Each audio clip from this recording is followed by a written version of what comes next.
Over the past few days, I decided to take a detox from Twitter and remove myself from the grid. While I sat in my personal sensory deprivation chamber, I began to meditate on the political landscape. I truly believe that the political divisions of the past no longer apply in the current year. Labels like left and right, liberal and conservative no longer apply in any relative form. The real divide, as I see it in 2018, is between those who are for Isaac and Alicia getting married and those who are against it. Even 2 years ago, frankly speaking, I don't think this dichotomy would have been on anyone's radar, let alone be the central point on which our culture seems to be pivoting on. Of course, those against these two getting married will have their objections and may often appeal to what we all know by now as fake news to stifle support for such a union. But I believe that there are enough people waking up to the fact that a union between Isaac and Alicia can be a really great thing. It's only been a year and a half since Isaac and Alicia started dating, and I doubt anyone could have imagined we'd be at this point. Anyway, many blessings to you two and best wishes for the future.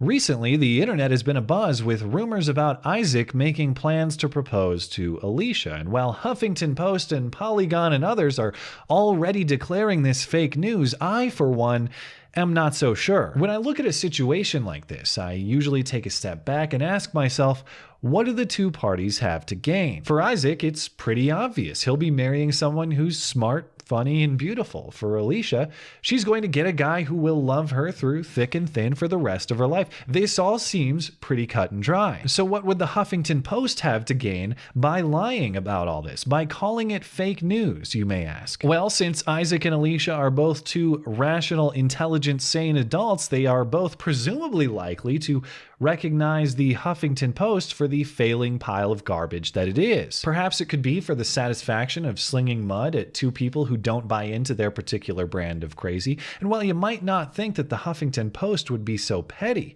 as to try to ruin the lives of two ordinary people for absolutely no reason whatsoever, I, for one, don't think so highly of them. Thanks as always for listening and for supporting this channel. Always appreciate that thoughtful discussion down below and especially over on Twitter. That is at ML Christensen. You're always welcome to coming out and chat in my live streams. Those are linked down in the description. Looking forward to it.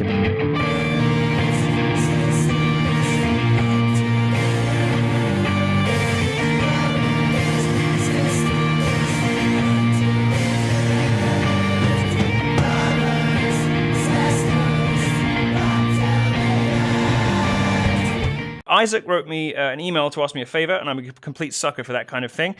This is Isaac and his girlfriend Alicia, both Milo fans, and while watching today's episode of The Milo Show, Isaac is proposing marriage to Alicia. Well, Alicia, honey, this one's for you. You better say yes, or it's my reputation on the line. Congratulations to Isaac and Alicia. I'm sure that she's going to... oh, look, what a lovely couple. She's beautiful. I'm sure that you are going to enthusiastically accept. I wish you a happy, successful partnership, much love, fantastic sex, and many children from your fecund limbs. Congratulations to you both, and I expect a full report in my inbox about that later. I appreciate that. Thank you so much for writing in, and God bless to both of you. Hi Alicia, I heard that Isaac's proposing to you, and if you accept, then I wish you a long and happy marriage with many individualistic and classically liberal children. God willing, none of them will be socialists. So good luck, and remember to stay woke. Hi, my name is Owen Benjamin. I did not write this song, but I'm going to play it for you. It was written by a fellow I'm guessing who's sitting right next to you right now.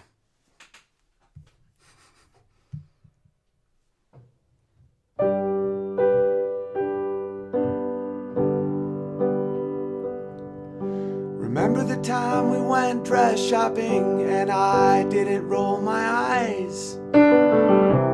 That's what love is. And remember the time where we watched that show where everyone was British? And I said, where were the jokes? And you said these are the jokes because British people have a dry sense of humor. And I said, oh, that's what love is. Remember the time your man-hating friend called me an asshole to my face? And I played it off like she was being sassy and cute, even though it was neither. And I pretended like I didn't hear it, so it didn't cause trouble for you and your friends. That's what love is. And remember when we gave the same friend a ride to the airport and we couldn't kiss hello? 'Cause PDA reminds her how desperately lonely she is.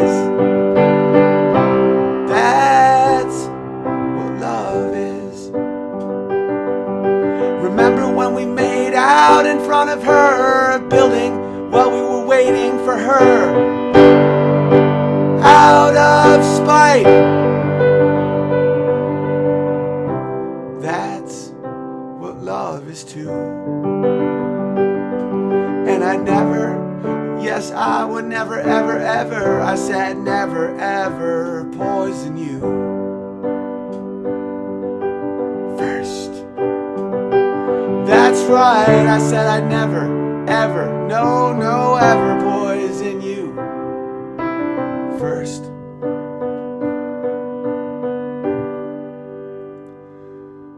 And remember the time we were making on your couch and it made a weird farty noise, and you know I noticed 'cause I made a what the face. And then you noticed my face and I kissed you anyway, even though I thought you farted while we were making out, because I didn't want you to feel self-conscious about it. And then we started laughing when I realized it was the couch. That's what love is. And remember the time that I asked your dad if I could marry you in the room where he keeps all his guns? That's what love is. And remember the way you made me feel so important, 'cause I'm with a special, smart, funny and kind, and a wonderful woman. That's what love is too. And no, I'd never, I said I'd never, never, ever, ever, never, never poison you first. That's right, I never, I said I'd never. And I promise you I never poison you first. But fair warning, if I find out you're plotting to poison me, all bets are off.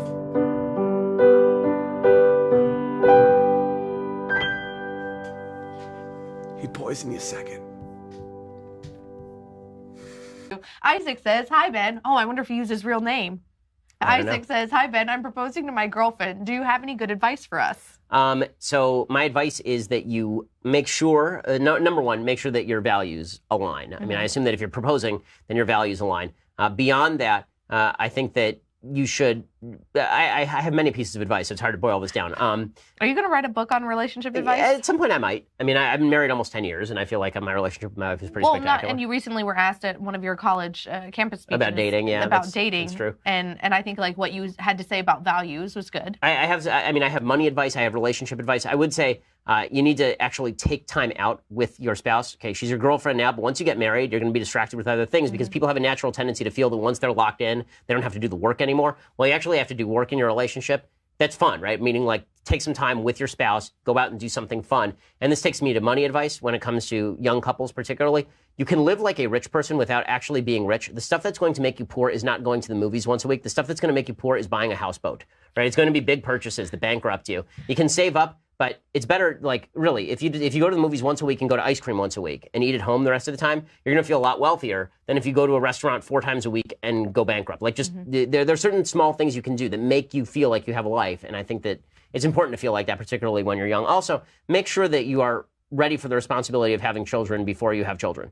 Now, I know that that's controversial in some religious circles just because some people are pro-birth control, some people are anti-birth control. I am not anti-birth control. I'll get in trouble with some of my more religious friends for saying that, but I'm not anti-birth control because I think that people should be responsible about how and when they have children. That said, obviously every child is a gift. So it's, but I think that, providing a stable home for your child is the best thing. Make sure that you've worked on yourself and yourselves as a couple before you have kids, because it's an additional burden, okay? It does change things. I mean, Alicia knows she has young kids also. I mean, it changes things radically once you have babies, right? Your relationship Everything becomes self-sacrificial. Yes. Like, if marriage already The last seems time you looked at your sacrificial husband to you, was, right? I mean, like that. early this morning when I left and everyone was sleeping in my bed. All right, exactly. Like that's. And it was so cute. But like the last time you actually looked into your husband's eyes was probably before your first child was born. I mean, that's sort of how it is once you get married, and it'll be like that for the next 25 years. So Yep. you better be on solid footing before you have the kid.